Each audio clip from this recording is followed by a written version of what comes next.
الحمدللہ رب العالمین والصلاة والسلام علی محمد الامین فاعوذ باللہ من الشیطان الرجیم بسم اللہ الرحمن الرحیم۔ ذریت ابراہیم عہد بہد اس سلسلہ گفتگو کی آج چوتھی نشست ہے،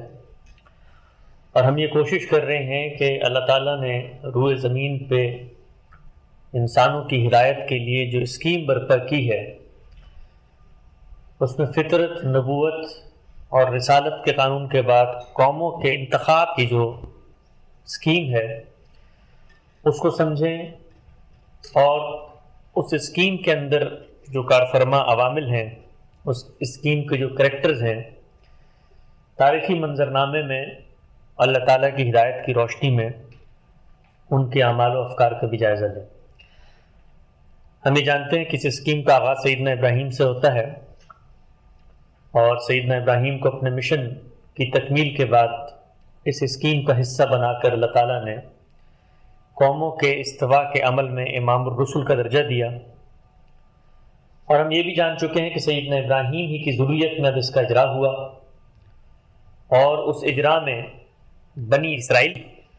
جو کہ سیدنا یعقوب کی نسل ہے،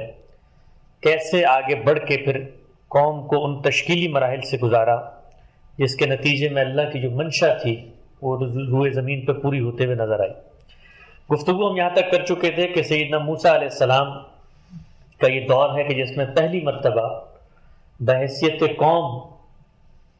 بنی اسرائیل اللہ کے اس مشن پر معمور ہونے کے بعد اللہ کی شریعت، اللہ کے قانون پر اب عمل فرما ہوئے۔ گزشتہ نشست کا خاتمہ سیدنا موسیٰ کی اس آخری وصیت پہ ہوا تھا جس میں انہوں نے اپنی قوم کو یہ کہا تھا کہ اب وقت آ گیا ہے کہ ہم اس ارض المقدسہ، وہ بستی کے جسے اللہ نے برکت دی ہے، اس میں داخل ہو جائیں۔ لیکن ہم نے یہ پڑھا تھا کہ سیدنا موسیٰ کی اس شدید خواہش کے باوجود بنی اسرائیل نے جس ذو ہمتی کا مظاہرہ کیا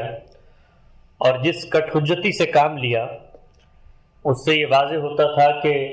اتنی بڑی دینونت اور خدا کی مائیت کے ظہور کے باوجود قوم ابھی اس جگہ پہ نہیں پہنچی جہاں پہ انبیاء کی ہدایات کی تعمیل کرتے ہوئے وہ اللہ کے اس مشن کے اوپر اپنی ذمہ داریوں کو اور اس پوزیشن کو سنبھال لے کہ جس وجہ سے ان کو یہ سب کچھ فضیلتیں دی گئی تھیں۔ تاریخ ہمیں بتاتی ہے کہ سیدنا موسیٰ دنیا سے رخصت ہو گئے، اور ان کے رخصت ہونے تک یہ قوم باقاعدہ سرزمین فلسطین میں داخل نہیں ہو سکی، اور سیدنا موسیٰ کے ہی خلیفہ اول ہیں یوشع، جن کے بارے میں کہا جاتا ہے کہ وہ سیدنا یوسف ہی کی نسل سے آگے آ رہے ہیں۔ تو یوشع کے دور میں یہ پھر فلسطین کے اندر داخل ہوئے، اور فلسطین میں داخلے کے بعد وہاں پر جو ترتیب سیدنا موسیٰ نے قائم کی تھی کہ 12 قبیلے ہیں، ان کے سردار مقرر کیے، اور پھر یہ جو بنی لاوی کی اولاد ہیں جن سے سیدنا موسیٰ ہیں، وہ ان سب کی تعلیم اور تربیت کا بندوبست کر رہے ہیں۔ تورات کا قانون آ چکا ہے۔ اس کے بعد کیا ہوا؟ کیونکہ اس کے بعد کم و بیش 1200 سال کی تاریخ ہے سیدنا مسیح سے پیچھے اور سیدنا موسیٰ کے رخصت ہونے کے بعد۔ تو اس 1200 سال کی تاریخ کا ایک سیاسی منظرنامہ اگر پہلے آپ لوگوں کے ذہن میں واضح ہو تو پھر تصویر میں رنگ بھرنا بہت آسان ہوگا، اور بات عہد بعہد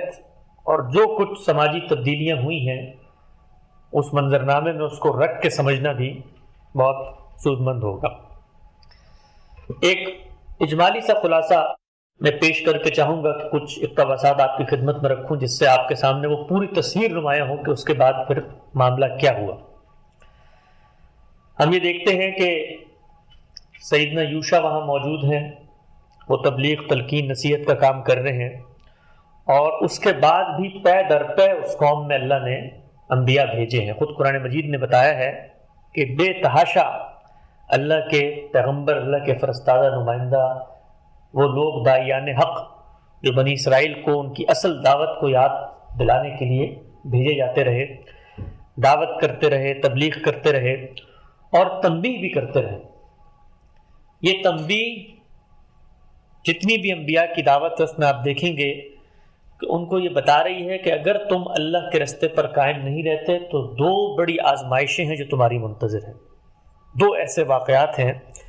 جو تمہارے ساتھ ہوں گے تو تمہارا تہس نہس ہو جاؤ گے۔ اور ان دو علامتوں کو وجہ تنبیہ اور تحذیر اور تحدید بناتے ہوئے قوم کو مستقل یہ بتایا جا رہا ہے کہ اپنی اصل پہ لوٹو، اپنے اصل منصب کو پہچانو، اور جو کچھ سیدنا ابراہیم کی تعلیمات تھیں بحیثیت قوم تمہیں کھڑا کرنے کے اور شہادت علی الناس کے اور باقی چیزوں کے، اس پر تم آ جاؤ۔ لیکن ہم یہ دیکھتے ہیں کہ قوم کے اندر اخلاقی بگاڑ ایسا ہے کہ ختم ہونے کا نام نہیں لے رہا، اور وہ اخلاقی بگاڑ ان کی ذات، ان کے معاملات، اور اس سے آگے بڑھ کے خود دین اور مذہب اور جو منصب انہیں ادا کیا ہے اس کے اندر تعریف اور تفرقے کی صورت میں نمایاں ہوتا۔ تو سیدنا موسیٰ کے بعد پے در پہ نبی آ رہے ہیں، ان کی قوم کے اندر اخلاقی زوال بھی ہے، اخلاقی بگاڑ بھی ہے، اور تنبیہ بھی کی جا رہی ہے جو ان کے اوپر اللہ کی طرف سے عتاب نازل ہو سکتا ہے۔ اسی دور کے اندر ہم یہ دیکھتے ہیں کہ آگے کم و بیش بہت لمبا عرصہ 300 سال کا عرصہ ہے کہ جس میں پھر بنی اسرائیل میں قضات کا ایک پورا نظام ہے، یعنی ہر قبیلے میں قاضیوں کو مقرر کیا گیا ہے، وہ قاضی ان کے فیصلے بھی کر رہے ہیں، ان کو تنبیہ بھی کر رہے ہیں، اور ساتھ ساتھ انبیاء بھی آ رہے ہیں۔ 300 سال بائبل کو پڑھنے سے معلوم ہوتا ہے کہ آگے کے جو معاملات ہیں ان میں ایک طریقے کی یاد دہانی ہی کا کام جو ہے وہ ہو رہا ہے۔ قوم کے اندر چھوٹے موٹے واقعات نمودار ہو رہے ہیں، لیکن کوئی ایسا بڑا واقعہ نہیں ہے کہ جس سے قوم کو تنبیہ یا تعزیر ہوتی ہے۔ یہ دور قضات ہے سیدنا موسیٰ کے بعد 300 سال تک، اور اس کے بعد پھر ہم یہ دیکھتے ہیں کہ دور سلاطین آتا ہے۔ اس زمانے میں ہر جگہ پہ بادشاہوں کی حکومتیں تھیں، خود بنی اسرائیل میں بادشاہت کا آغاز ہو جاتا ہے، اور ہم یہ جانتے ہیں کہ سب سے پہلے طالوت کو بنی اسرائیل ہی کی خواہش پہ بادشاہ بنایا گیا، اور پھر اس کے بعد سیدنا داؤد اور سلیمان کی بادشاہتیں جو ہیں وہ آگے چلی ہیں۔ تو دور سلاطین آتا ہے، سیدنا موسیٰ، اس کے بعد انبیاء کی پے در پہ آمد، اور پھر اس کے بعد قاضیوں کا ایک پورا کا پورا نظام ہے، کم و بیش 3-3.5 صدیوں تک وہ چل رہا ہے، تنبیہ تعزیر ہو رہی ہے۔ اور اس کے بعد پھر دور سلاطین آتا ہے، اور دور سلاطین کے بعد وہ پہلا وقت ہے کہ جب پھر بنی اسرائیل پر جلاوطنی کا دور شروع ہوتا ہے، اور اس دوران کئی واقعات ہیں، کہیں پر ان کے اوپر حملے ہو رہے ہیں، کہیں پر ان کے اوپر مثال کے طور پہ انفرادی طور پہ ان کی جماعت کو نشانہ بنایا جا رہا ہے، اس سے کبھی کبھی ان کو آزادی مل رہی ہے، کبھی یونانیوں کے تسلط میں آ رہے ہیں، کبھی رومیوں کے تسلط میں آ رہے ہیں، تو مختلف واقعات ہو رہے ہیں۔ لیکن جو بڑے واقعات ہیں وہ دو واقعات ہیں جس کو خود قرآن مجید نے موضوع بنایا ہے، اور یہ کہا ہے کہ وہ دو ایسے واقعات تھے کہ جس میں ہم نے آپ کو ایسی تنبیہ کی کہ آپ کا جو قومی تشخص تھا اگر اس کے بعد بھی نہ جاگ سکا تو پھر اللہ کی حجت جو ہے وہ روئے زمین پر پوری ہوگی، اور جس مقصد کے لیے تمہیں منتخب کیا گیا ہے اگر تم اس مقصد کو پورا نہیں کرتے تو پھر جو قانون ہے قوموں کے مابین انتخاب کے قانون کے تحت اس کے عتاب کا شکار تم خود ہو جاؤ گے، جس کو ہم نے خود قرآن مجید میں پڑھا بھی تھا بالکل ابتدائی نشست میں، اور بائبل میں بھی اس کے حوالے پڑھے تھے کہ تمہارا دشمن آئے گا تو ایک رستے سے لوٹے گا 7 رستوں سے، اور تمہارے اوپر اللہ کا عتاب اور عذاب نازل ہوگا۔ تو یہ وہ ایک پس منظر کی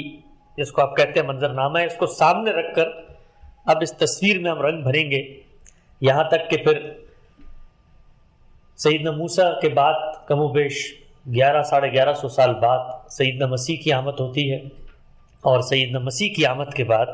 یہ جو پورا کا پورا سلسلہ ہے اللہ کی ہدایت کا اس قوم کے ساتھ اس کا خاتمہ ہو جاتا ہے۔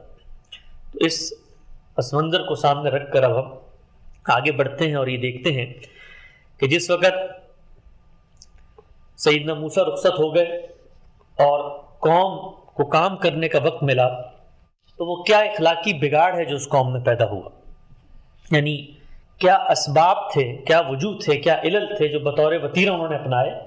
اور پھر نتیجے کے اعتبار سے ان کے ساتھ آگے یہ معاملات ہوئے۔ قرآن مجید نے مختلف مقامات پر سیدنا ابراہیم کی جو دوسری اولاد ہے ان کی نسل کو جب تنبیہ کی، تحدید کی، تو اس ضمن میں یہود کے جرائم کی ایک فہرست بیان کی۔ کچھ جرائم تو بڑے اطلاقی نوعیت کے ہیں، انفرادی معاملات بھی ہیں جو وہاں پر ہو رہے ہیں، لیکن قومی سطح کے جو جرائم ہیں اگر ان کا استقصاء کیا جائے تو وہ کم و بیش 14 یا 15 جرائم بنتے ہیں بحیثیت قوم۔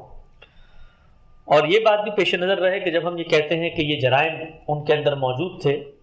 تو ایسا نہیں تھا کہ پوری کی پوری قوم نے مل کر یہ معاملہ کرنا شروع کر دیا تھا،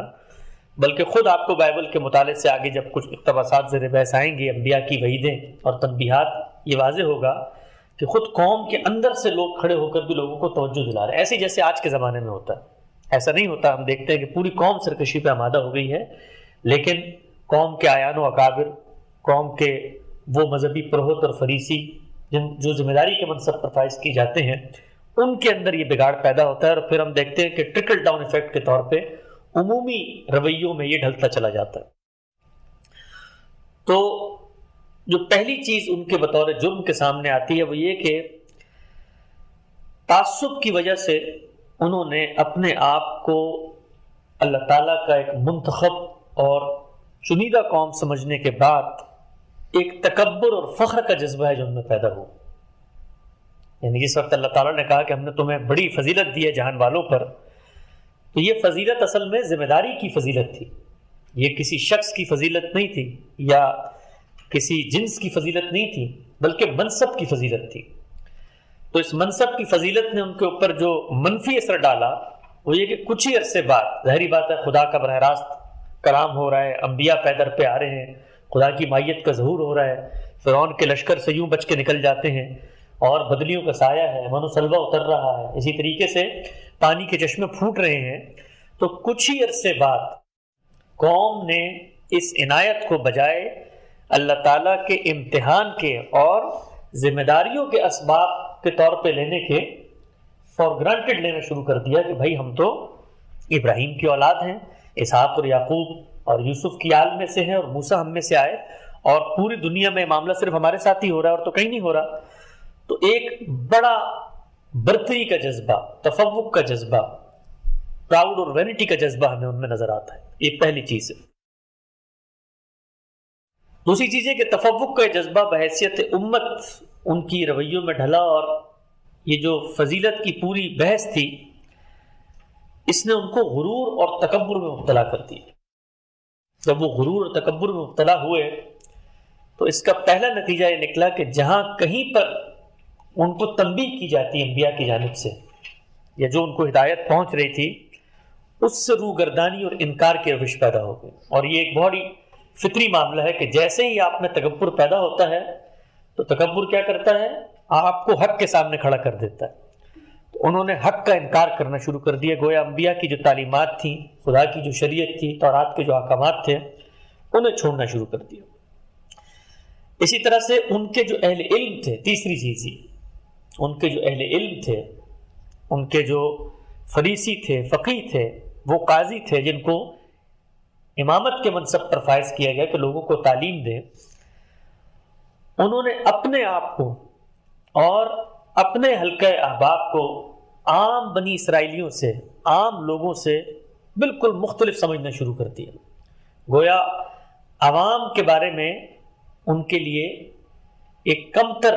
جذبہ اور اپنے بارے میں ایک برتری کا احساس، ایک علو کا احساس پیدا ہو گیا کہ ہم تو مذہبی لوگ ہیں،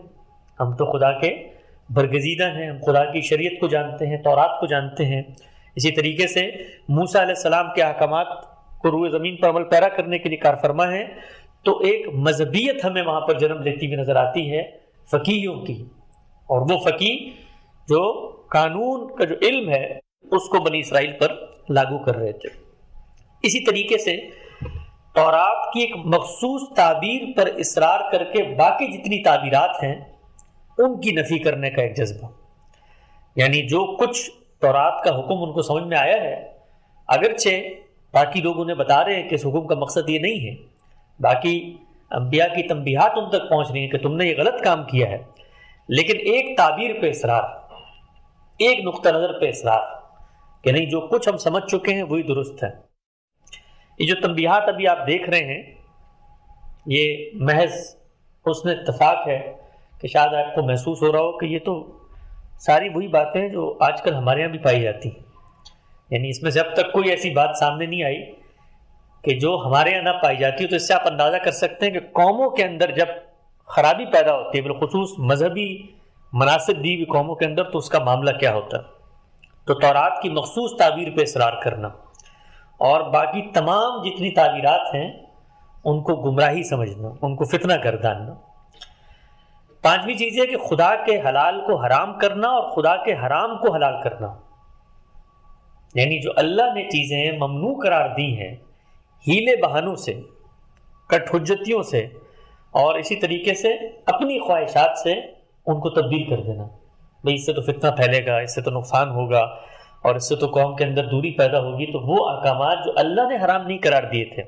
خود سے آگے بڑھ کے ان کو حرام قرار دینا شروع کر دیا۔ اسی طریقے سے دنیا میں لوگوں کو بخشش اور جنت کی نوید سنانا کہ ہم تو اہل یہود میں سے ہیں، ہم تو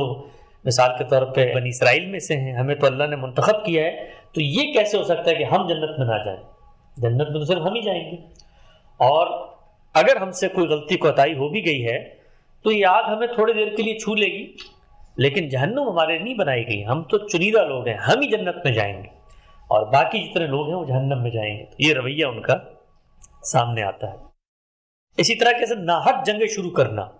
ذاتی مفاد کے لیے جنگیں شروع کرنا، سیاسی مفاد کے لیے جنگیں شروع کرنا،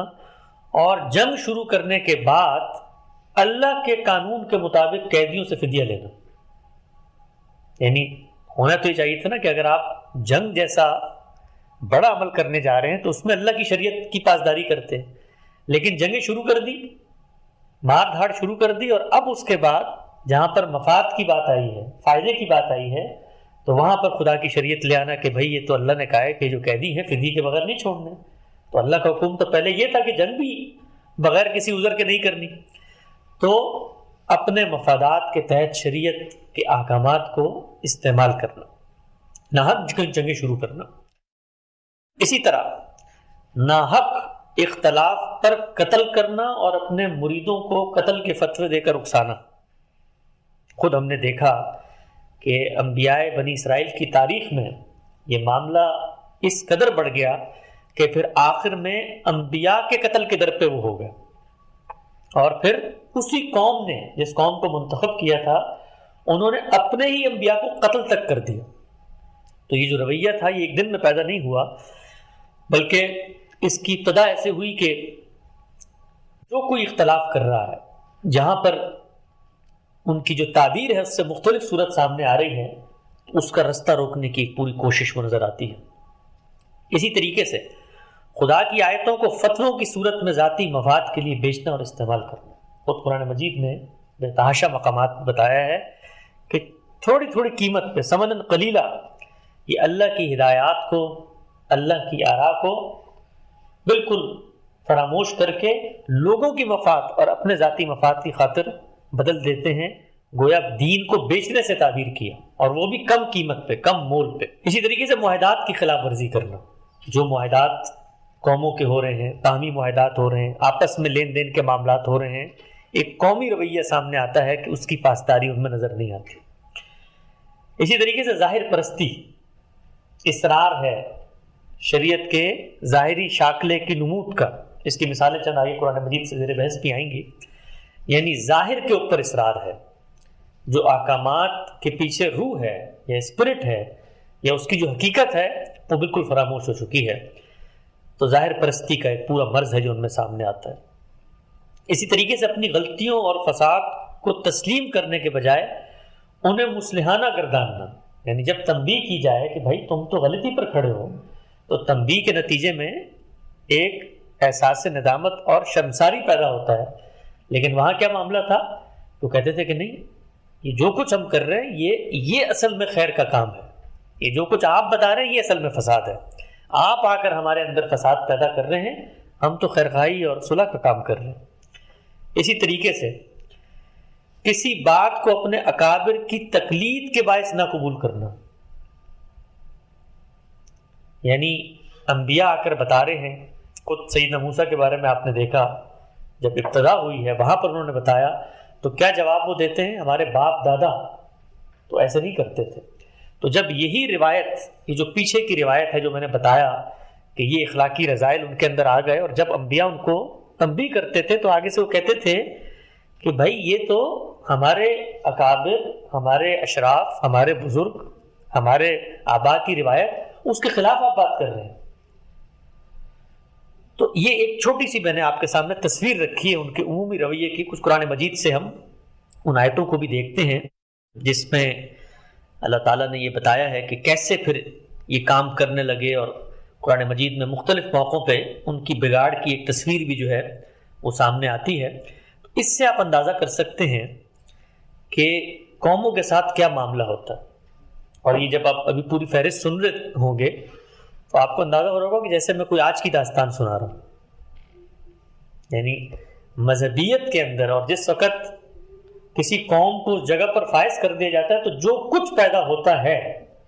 اس سے کچھ مختلف نتائج نہیں ہیں جو مثال کے طور پہ آج بھی ہمارے سامنے نظر آتے ہیں۔ بالکل وہی تصویر ہے، اور اللہ تعالیٰ نے یہ تنبیہ کی انہیں کہ یہ کام جو تم کر رہے ہو اس کام کا ایک نتیجہ مرتب ہوگا۔ تو قرآن مجید میں بے تحاشا مقامات پہ ان کے ان جرائم کی اطلاقی فہرست بھی بیان ہوئی ہے۔ مثلاً قرآن مجید نے بتایا سورہ بقرہ میں کہ کثرت سوال کی بیماری تھی انہیں، انبیاء کو ہدایت دیتے تھے، بات کرتے تھے، بجائے یہ کہ اطاعت فرما برداری سے اس پہ عمل کریں، اس میں سے جس کو آپ کہتے ہیں کٹ حجتی کے ساتھ ہیلے بہانے کرنے کے لیے سوالات کرتے تھے۔ اسی طریقے سے سورہ بقرہ میں کہا گیا کہ اللہ کے علم کو مقید کر دیتے تھے، یعنی یہ کہ جی اللہ کی ہدایت سب کے لیے ہے، آپ سب تک پہنچائیں، چھپاتے تھے اللہ کی ہدایت جب ان تک پہنچتی تھی۔ یہی معاملہ کلام الہی میں تحریف کی صورت میں نکلا، اللہ کی آیتوں ہی کو بدل دیا، پلٹ دیا، اس کے الفاظ بدل دیے، اس کی حقیقت کو بدل دیا۔ اسی طریقے سے کلام اللہ میں الٹ پھیر بھی ہو رہی ہے، جو ان کو ہدایت دی جا رہی ہے تورات کی صورت میں اس کی حفاظت کا اہتمام بھی نہیں ہے۔ آخرت کے عقیدے میں بھی خرابی ہے، یہ کہنا کہ جی ہم تو بچ جائیں گے، ہمیں تو آگ صرف چند دن ہی چھوئے گی، اس کو بھی قرآن مجید نے بیان کیا۔ اخروی نجات کے متعلق اگزام ہے ان کے اندر۔ اسی طریقے سے بدعملی کے باوجود قوم کے اندر احساس ندامت نہیں ہے، اور جب قوم کے اندر احساس ندامت نہ ہو تو اس کا نتیجہ یہ نکلتا ہے پھر قوم جو بھی تنبیہ ان تک پہنچ رہی ہے اس کو سننے کے قابل نہیں رہتی۔ تو بے تحاشا ان کے جرائم ہیں جو خود قرآن مجید نے بیان کیے۔ مفروضوں کے اندر اللہ کی ہدایت کو جاننے کا علم ہے، منطقی طور پہ اللہ کی ہدایت کی انٹرپریٹیشن کا علم ہے، اور غیر یہودیوں کے ساتھ جو چاہیں آپ ناانصافی کا سلوک کر رہے ہو لیکن اپنے ساتھ اللہ کی شریعت کی پاسداری کا پورا ایک تصور ہے۔ تو اکثریت بگاڑ کا باعث بنی، اور یہ جو بگاڑ ہے یہ پھر بڑھتا چلا گیا۔ کیسے بڑھا؟ اس کی ایک بڑی خوبصورت تصویر مولانا سید ابو الاعلی صاحب مودودی نے اپنی تفسیر تفہیم القرآن میں بیان کی ہے کہ سیدنا موسیٰ کے بعد یہ جو بگاڑ ہے یہ بگاڑ کیسے پیدا ہوا اور پھر اس کے عملی نتائج اور عواقب کیا ہوئے۔ تو میں وہیں سے اس کو پڑھتا ہوں، اس سے آپ کو اندازہ ہوگا کہ قوم نے آگے کیسے معاملات کیے۔ لکھتے ہیں کہ موسیٰ کی وفات کے بعد جب بنی اسرائیل فلسطین میں داخل ہوئے تو یہاں مختلف قومیں آباد تھیں، حتیٰ اموری، کنعانی، فرزی، حوی، یبوسی، فلسطی وغیرہ۔ یہ جو قومیں تھیں ان میں بدترین قسم کا شرک پایا جاتا تھا۔ ان کے سب سے بڑے معبود کا نام ایل تھا، جسے دیوتاؤں کا باپ کہتے تھے، اور اسے عموماً سانڈ سے تشبیہ دی جاتی تھی۔ اس کی بیوی کا نام عشیرہ تھا، اور اس سے خداؤں اور خدانیوں کی ایک پوری نسل چلی تھی جن کی تعداد یہ بتاتے ہیں کہ کم و بیش 70 کے قریب تھی۔ شمالی علاقوں میں اس کی بیوی اناس کہلاتی تھی، فلسطین میں استارات۔ یہ دونوں خواتین عشق اور افزائش کی نسل کی دیویاں تھیں۔ ان کے علاوہ کوئی دیوتا موت کا مالک تھا، کسی دیوی کے قبضے میں صحت تھی، کسی دیوتا کو وبا اور قحط لانے کے اختیار تفویض کیے گئے تھے، اور یوں ساری خدائی بہت سے معبودوں میں بٹ گئی تھی۔ ان دیوتاؤں اور دیویوں کی طرف ایسے ایسے ذلیل اور صاف و اعمال منسوب تھے کہ اخلاقی حیثیت سے انتہائی بد کردار انسان بھی ان کے ساتھ مشتہر ہونا پسند نہ کرے۔ یعنی خود جو انہوں نے بت تراشے تھے انہی کے بارے میں اس قدر بد اخلاقی کی باتیں منسوب تھیں کہ انہوں نے کیا کیا ایسے اعمال کیے کہ کوئی ایسا آدمی جو پستیوں میں گرا ہوا ہو وہ بھی شرم سے جھک جائے اور اپنا تعلق ان سے ثابت نہ کر سکے۔ اب یہ ظاہر ہے کہ جو لوگ ایسی کمینی ہستیوں کو خدا بنائیں اور ان کی پرستش کریں وہ اخلاق کی ذلیل ترین پستیوں میں گرنے سے کیسے بچ سکتے ہیں؟ یہی وجہ ہے کہ ان کے جو حالات آثار قدیمہ کی خدائیوں سے دریافت ہوئے ہیں وہ شدید اخلاقی گراوٹ کی شہادت بہم پہنچاتے ہیں۔ ان کے ہاں بچوں کی قربانی کا رواج عام تھا، یعنی بچوں کو قربان کر دیا جاتا تھا۔ ان کے معبد کی جمع ہے جہاں عبادت کی جاتی ہے، ان کے معبد زناکاری کے اڈے بنے ہوئے تھے۔ عورتوں کو باندیاں بنا کر عبادت گاہوں میں رکھنا اور ان سے بدکاری کرنا عبادت کے اجزاء میں داخل تھا، اور اسی طرح کی اور بہت سی بد اخلاقیاں پھیلی ہوئی تھی۔ حضرت موسیٰ کے ذریعے بنی اسرائیل کو جو ہدایات دی گئی تھی ان میں صاف صاف کہہ دیا گیا تھا کہ تم ان قوموں کو ہلاک کر کے ان کے قبضے سے فلسطین کی سرزمین چھین لینا اور ان کے ساتھ رہنے بسنے اور ان کی اخلاقی اور اعتقادی خرابیوں میں مبتلا ہونے سے پرہیز کرنا۔ یعنی قوم آباد ہے جہاں پر ان کو بھیجا گیا ہے، اور قوم اپنا یہ پس منظر رکھتی ہے۔ اور یہ بھی آپ ذہن میں رکھیے کہ جس وقت اللہ نے حکم دیا سیدنا موسیٰ کو کہ آپ جائیں، تو اب ایسا نہیں ہے کہ پوری زمین خالی ہو گئی ہے، لاکھوں کی تعداد میں ہر جگہ پہ آبادیاں ہیں، ان کی نسلیں ہیں، اور ان کی اپنی زمین سے محبت ہے، ان کی وہاں پر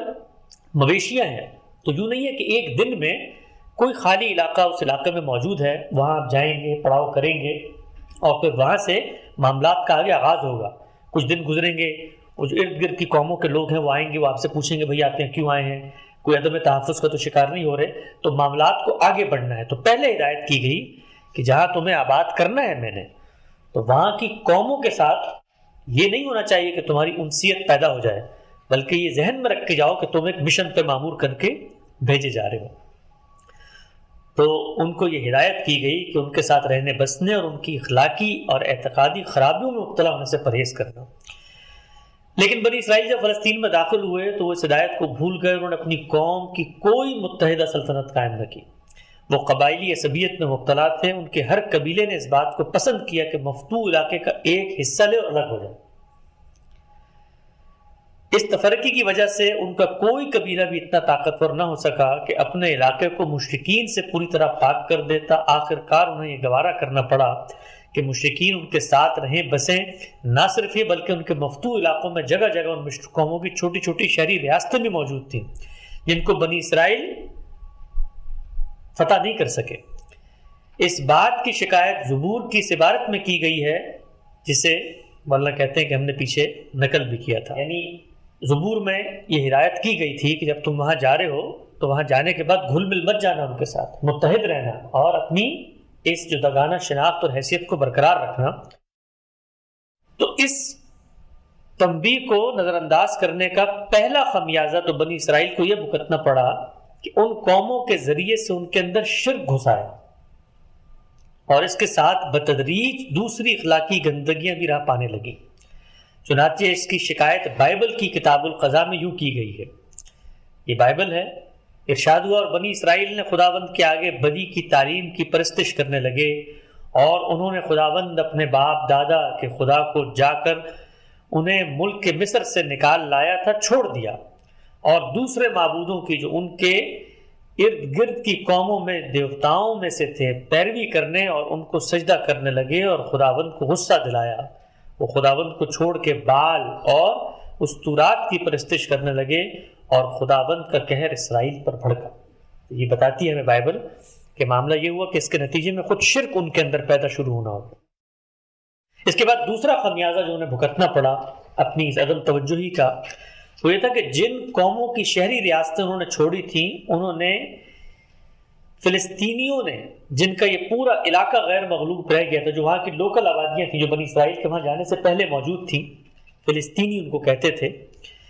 ان کا پورا علاقہ غیر مغلوب رہ گیا تھا۔ بنی اسرائیل کے خلاف ایک متحدہ محاذ قائم کر لیا اور پے در پہ حملے کر کے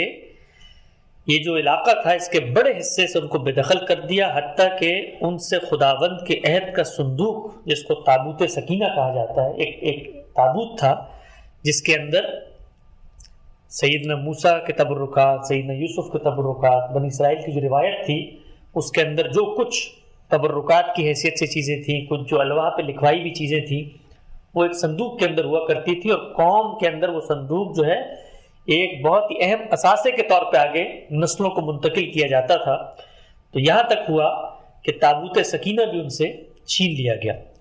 آخر کار بنی اسرائیل کو ایک فرما روا کے تحت ایک متحدہ سلطنت قائم کرنے کی ضرورت محسوس ہوئی۔ ان کی درخواست پر حضرت سموئیل نے 1020 قبل مسیح میں طالوت کو بادشاہ بنایا۔ یعنی جب بہت ان کو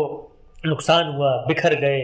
قبیلے الگ الگ جگہوں پہ رہ رہے ہیں، تو ان میں یہ شعور اجاگر ہوا کہ بھائی اس سے تو ہمارا خاتمہ ہی ہو جائے گا۔ تو اس زمانے میں جو ایک فرما روا موجود تھے، ان سے انہوں نے درخواست کی کہ یہ دنیا میں جتنی یکجہتی ہمیں نظر آ رہی ہے ارد گرد کی ریاستوں میں، اس کی وجہ یہ ہے کہ ان کا ایک فرما روا ہے، ایک بادشاہ ہے۔ ہم تو دیکھیں قبیلوں میں بٹے ہوئے ہیں، تو ہم میں یکجہتی اس وقت تک پیدا نہیں ہو سکتی کہ جب تک ہمیں بھی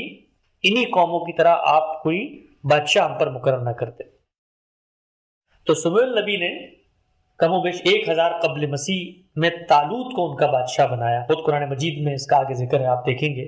سورہ بقرہ میں تفصیل سے بتایا ہے کہ وہ قوم آئی، اللہ تعالیٰ نہیں چاہتے تھے، اللہ کی یہ خواہش اور منشا نہیں تھی کہ یہ معاملہ ہو،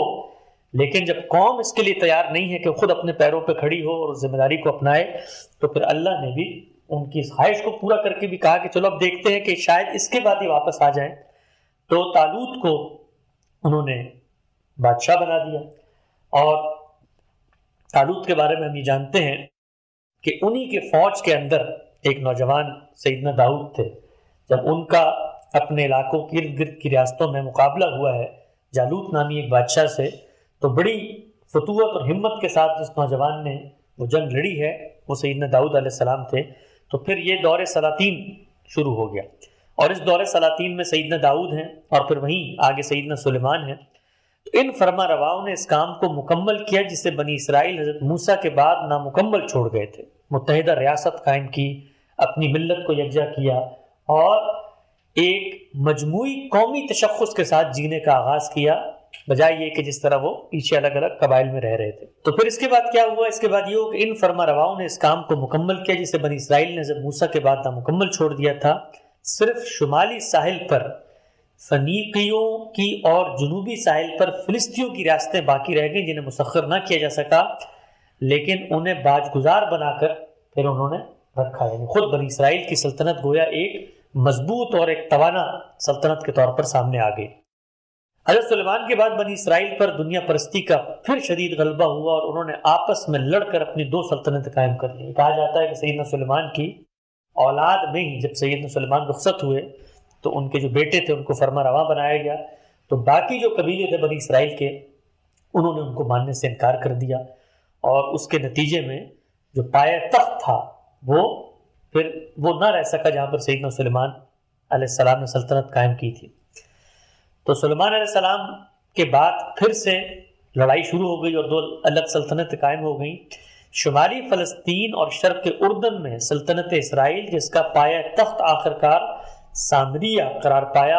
اور جنوبی فلسطین اور ادوم کے علاقے میں سلطنت یہودیہ جس کا پایہ تخت یروشلم رہا۔ یہ پہلا وہ موقع ہے کہ جس وقت خود اس قوم کے اندر جو سیدنا سلیمان کے آگے قوم ہے، وہاں پر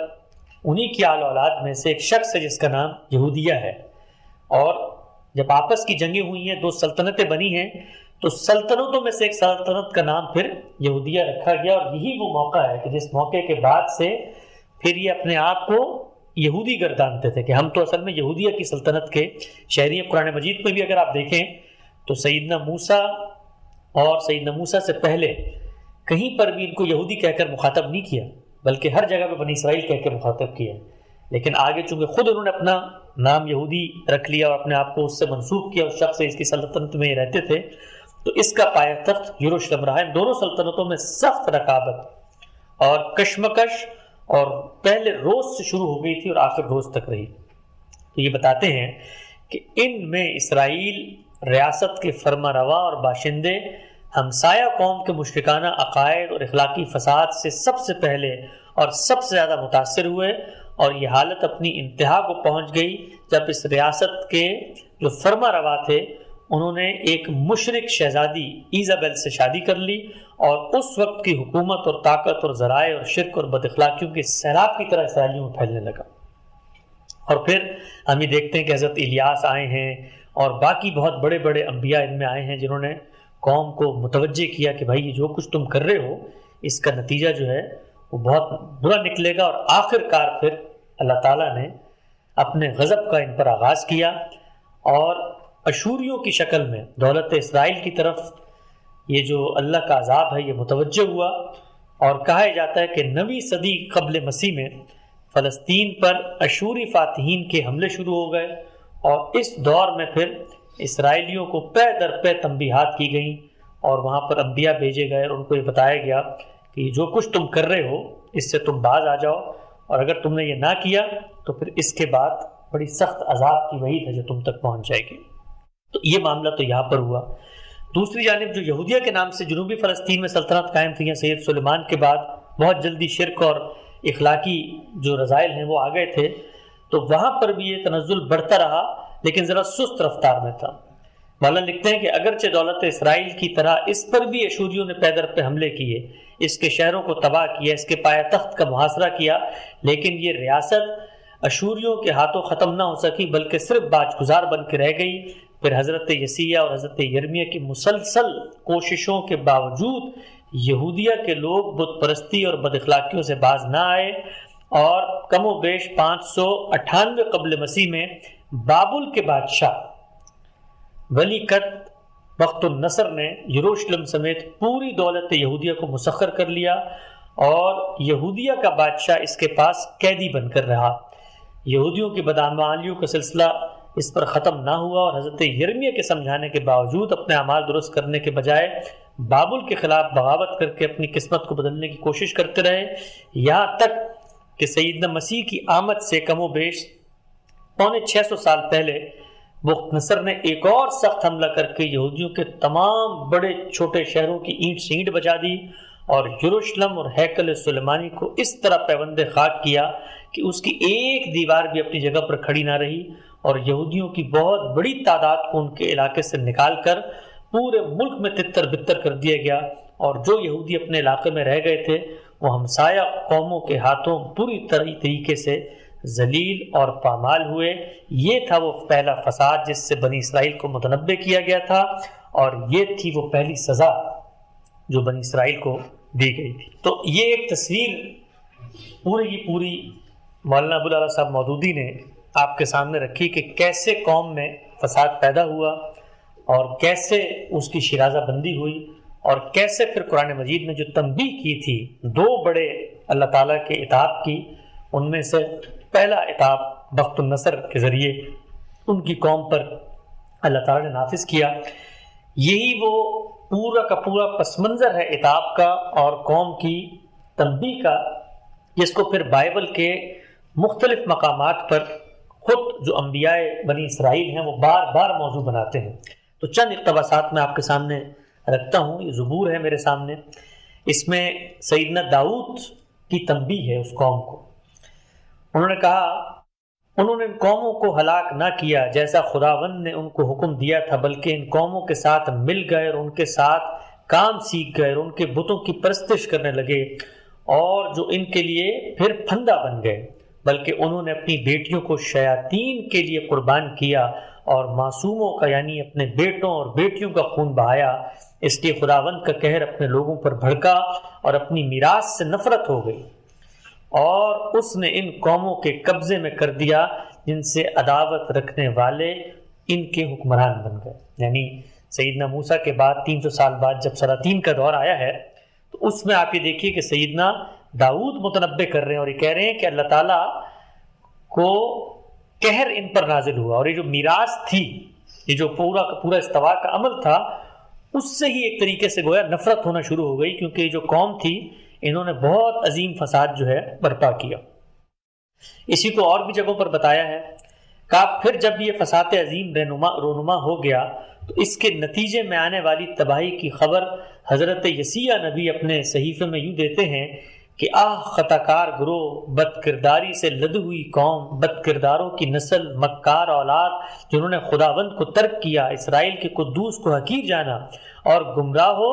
برگزشتہ ہو گئے، تم کیوں زیادہ بغاوت کر کے مار کھاؤ گے؟ یعنی وہ ان کو تنبیہ کر رہے ہیں۔ اسی طرح فرمایا وفادار بستی کیسی بدکار ہو گئی، وہ تو انصاف سے معمور تھی اور راست بازی اس میں بستی تھی، لیکن اب خونی اس میں رہتے ہیں، تیرے سردار گردن کش اور چوروں کے ساتھی ہیں، ان میں سے ہر ایک رشوت دوست اور انعام طلب ہے، وہ یتیموں کا انصاف نہیں کرتے اور بیواؤں کی فریاد تک نہیں سنتے، اس لیے خداوند رب الافواج اسرائیل اور قادریوں کا قادر فرماتا ہے کہ میں ضرور اپنے مخالفوں سے آرام پاؤں گا اور اپنے دشمنوں سے انتقام لوں گا۔ بائبل ہی میں بیان ہوا ہے وہ اہل مشرق کی رسوم سے پر ہیں اور فلسطینیوں کی مانند شگون لیتے اور بیگانوں کی اولاد کے ساتھ ساتھ ہاتھ پر ہاتھ مارتے، اور ان کی سرزمین بتوں سے بھی پر ہے، وہ اپنے ہی ہاتھوں کی صنعت ہے، یعنی اپنی ہی انگلیوں کی کاریگری کو سجدہ کرتے ہیں۔ آگے بیان ہوتا ہے اور خداوند فرماتا ہے چونکہ صہیون کی بیٹیاں یعنی یروشلم میں جو رہنے والی بچیاں تھیں متکبر اور گردن کشی اور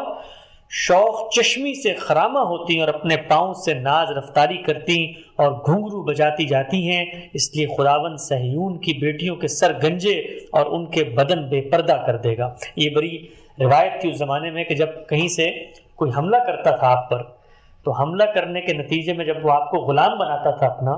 تو غلامی کی علامت ہوتی تھی سر کو گنجا کر دینا، اور یہی علامت پھر آپ نے دیکھا ہے کہ خود اس زمانے کی علامت ایک مذہبی رسوم کے طور پہ بنی اسرائیل میں بھی آئی، اور بنی اسرائیل میں جب کوئی داخل ہوتا تھا تو اس کا سر گنجا کر دیا جاتا تھا اور ناخن اور بال کاٹ دیے جاتے تھے۔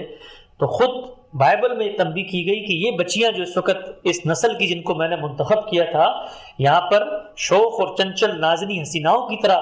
یروشلم کے اندر چہل قدمی کرتی ہیں، وہ وقت آنے والا ہے کہ جب ان کے بدن بے پردہ ہو جائیں گے اور ان کے سر گنجے ہو جائیں گے، گویا غلام اور باندیاں بنا لی جائیں گی، تو اس وقت تم کیا کرو گے؟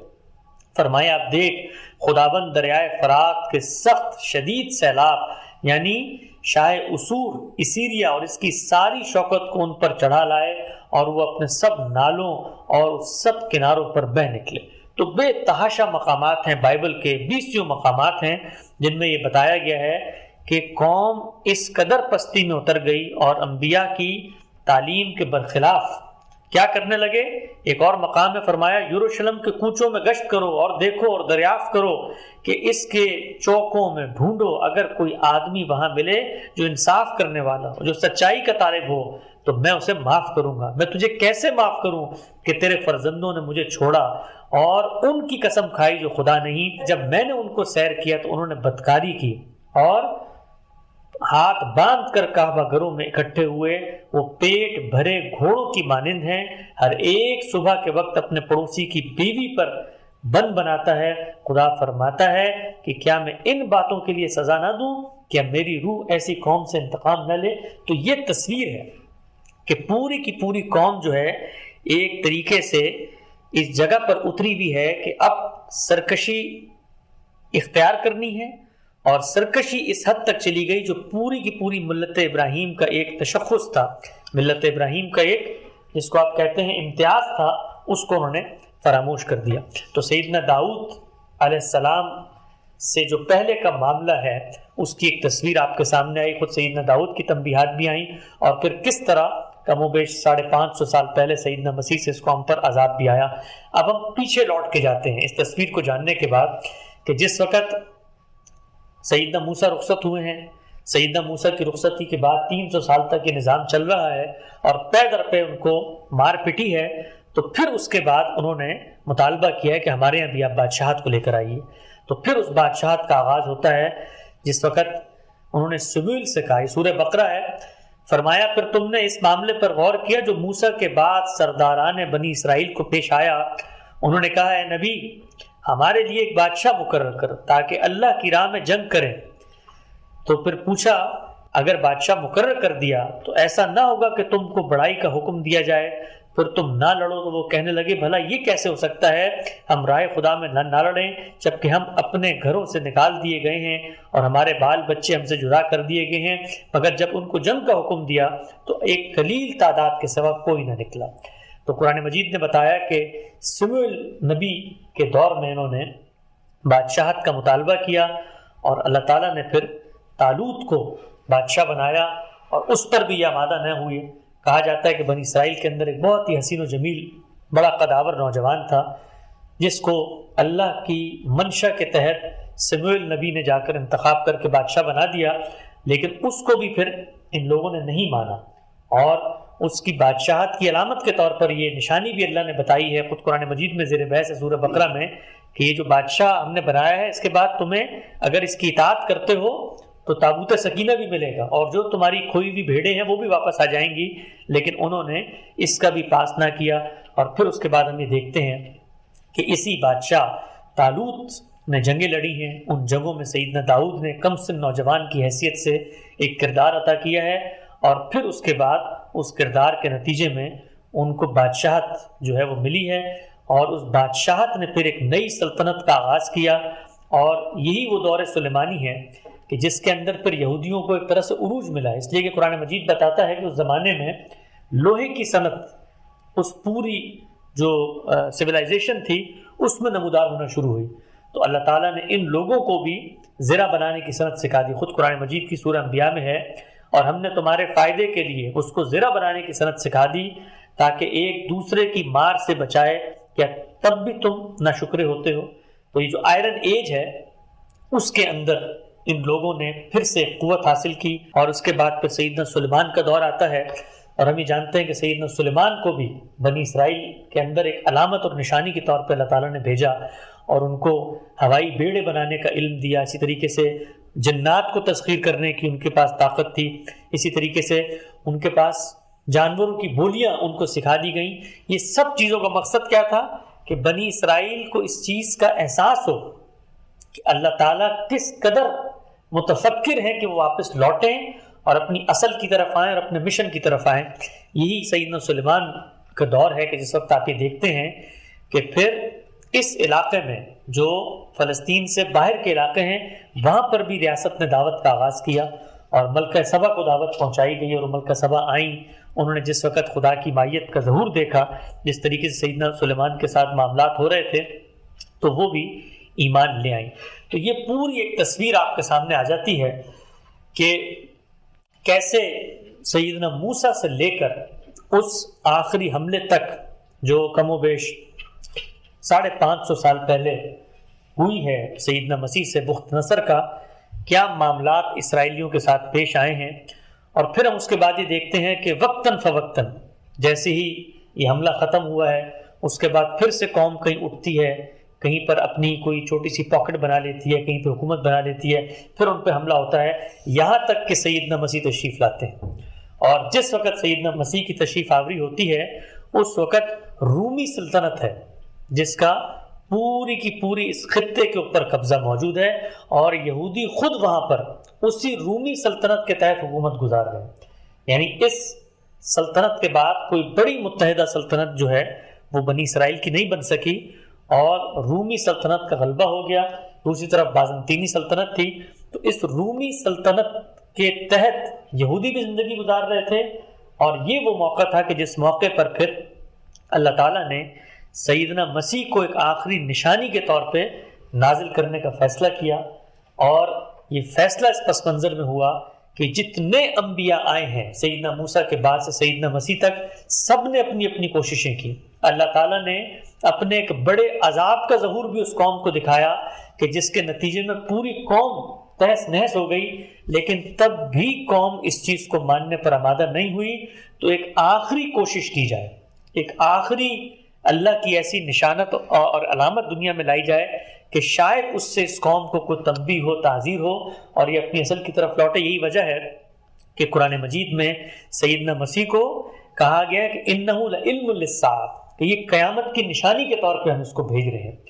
اور پھر سیدنا مسیح کی جو پیدائش ہوئی ہے اس کے بارے میں قرآن مجید میں کہا گیا ہے کہ ان کی پیدائش اسی طریقے سے جیسے آدم کی پیدائش ہے۔ تو آدم کو بھی جب دنیا میں بھیجا تو پوری دنیا کے لیے ایک نشانی کے طور پہ بھیجا۔ تو بن باپ کے پیدائش اور اسی طریقے سے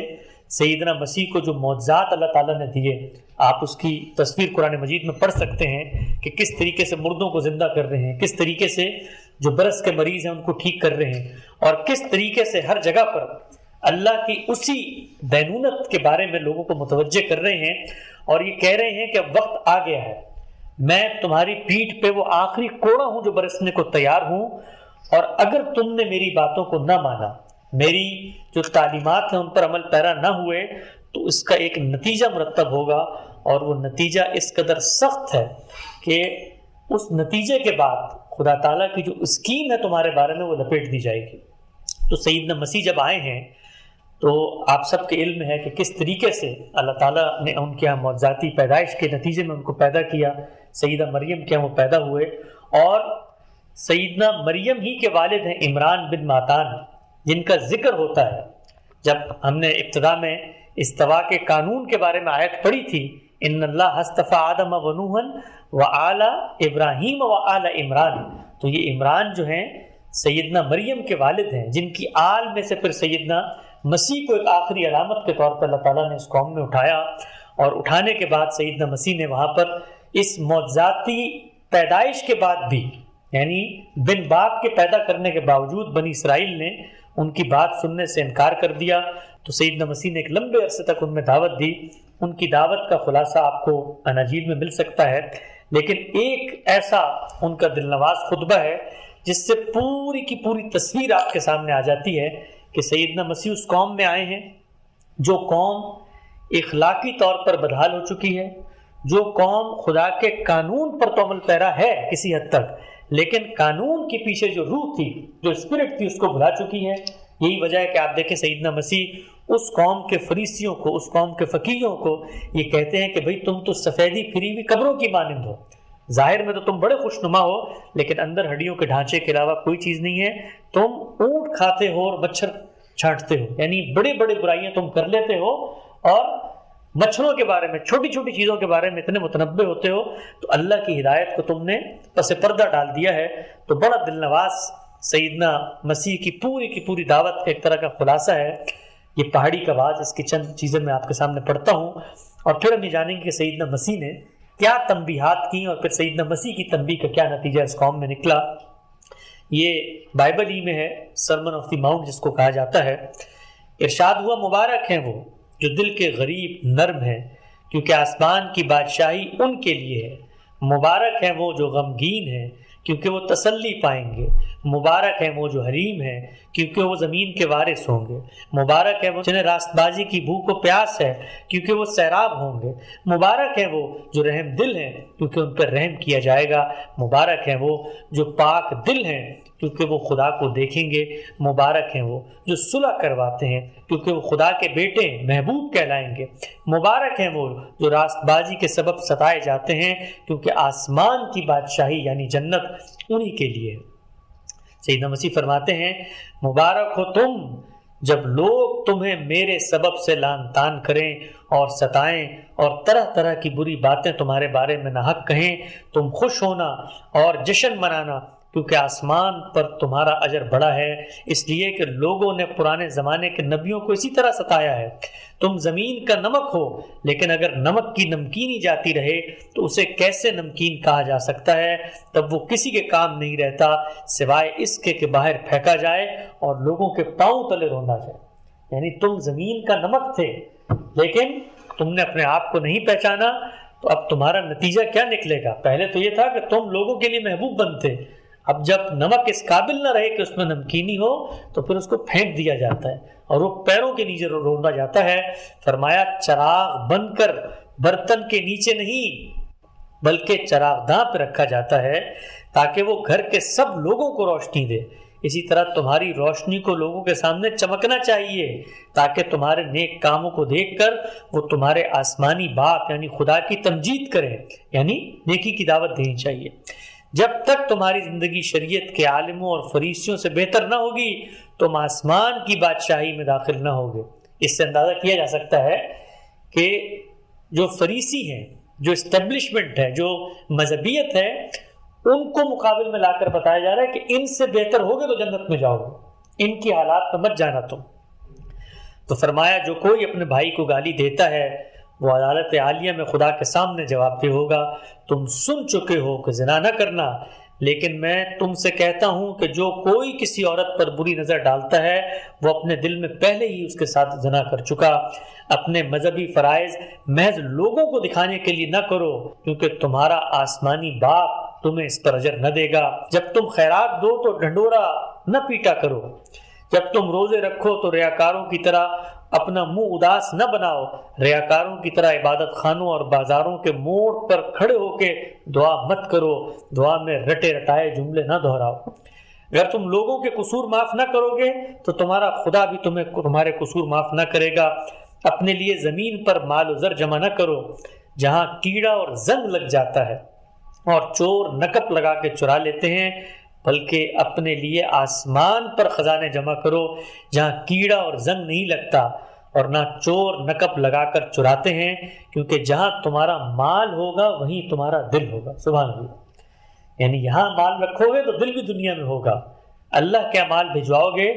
تو وہیں پر تمہارا دل بھی لگا رہے گا، کیونکہ جہاں تمہارا مال ہوگا وہیں تمہارا دل ہوگا۔ عیب جوئی نہ کرو تاکہ تمہاری عیب جوئی بھی نہ ہو، پاک چیزوں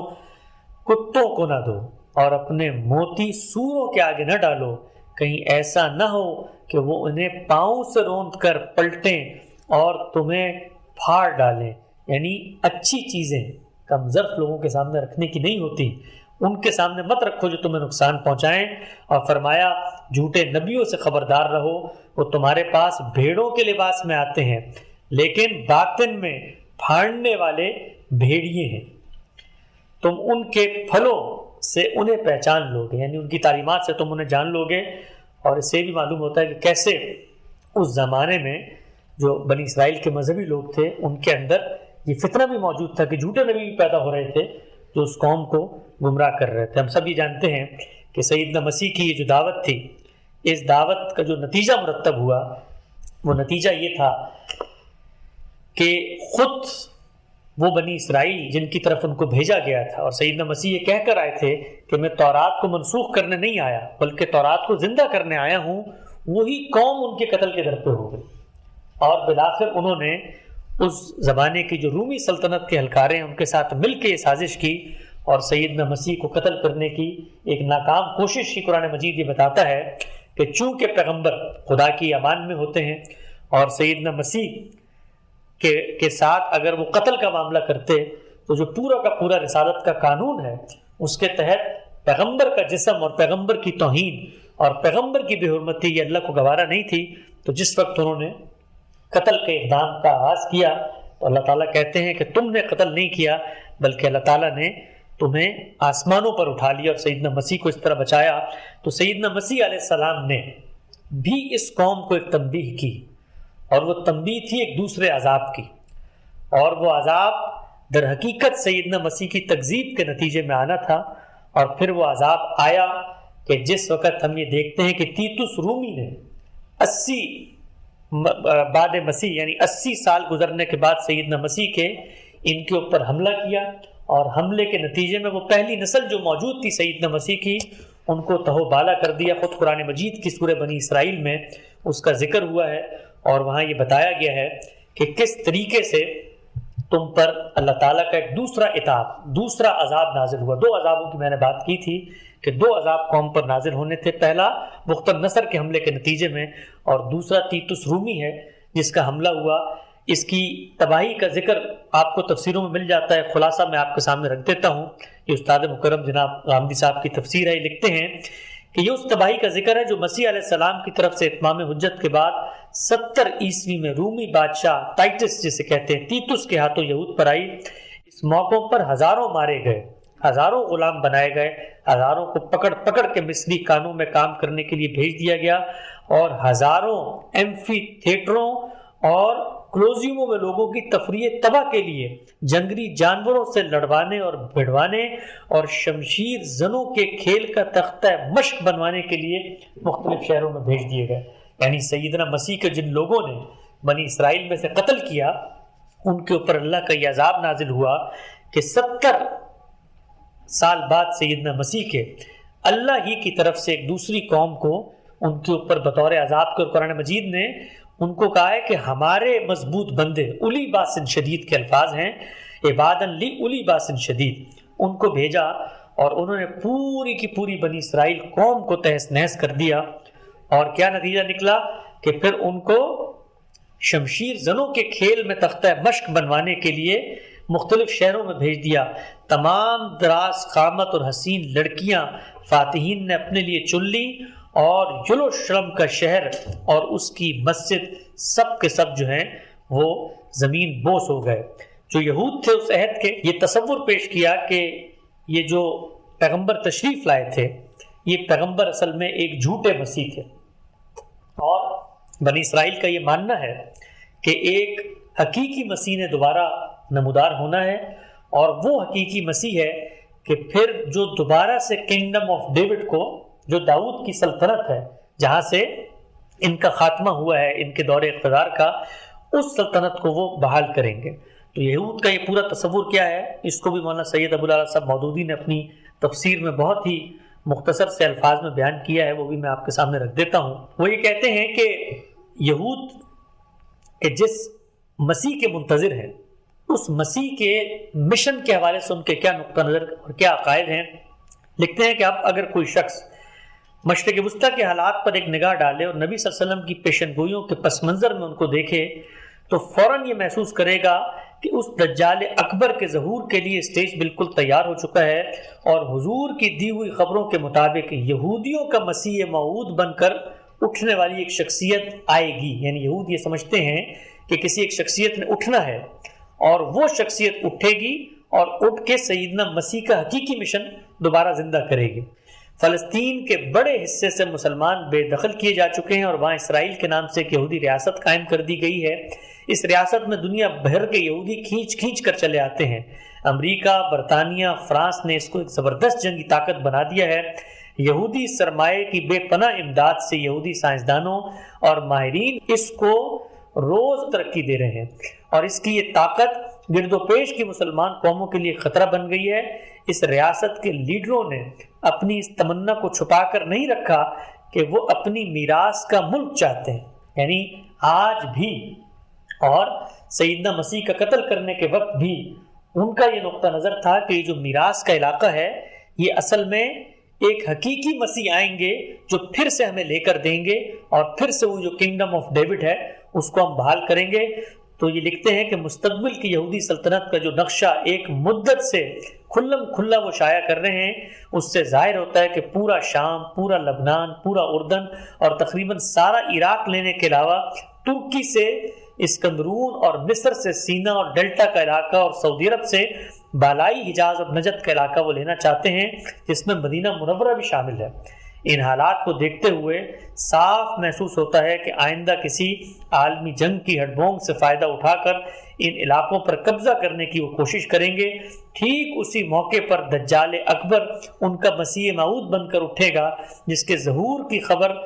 دینے پر ہی نبی صلی اللہ علیہ وسلم نے اکتفا نہیں فرمایا، بلکہ یہ بھی بتایا ہے کہ اس زمانے میں مسلمانوں پر مصائب کے پہاڑ ایسے ٹوٹیں گے کہ ایک دن ایک سال کے برابر ہوگا۔ اسی بنا پر آپ صلی اللہ علیہ وسلم فتنہ مسیح دجال سے خود بھی پناہ مانگتے تھے اور اپنی امت کو بھی پناہ کی تلقین کرتے تھے۔ یعنی یہودیوں نے جو آخری خدا کی دینونت کا ظہور ہوا، اس دینونت کے ظہور کے بعد، سیدنا مسیح کے خاتمے کے بعد یہ تصور قائم کیا کہ چونکہ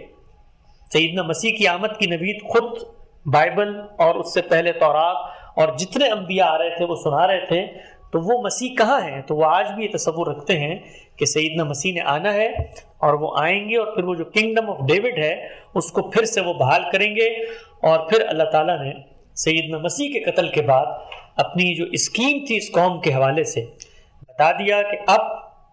یہ قوم قیامت تک اللہ کے عذاب اور عتاب کا شکار رہے گی، اور یہ بتا دیا کہ سیدنا مسیح کے جو ماننے والے ہیں، جو سیدنا مسیح پر ایمان رکھتے ہیں،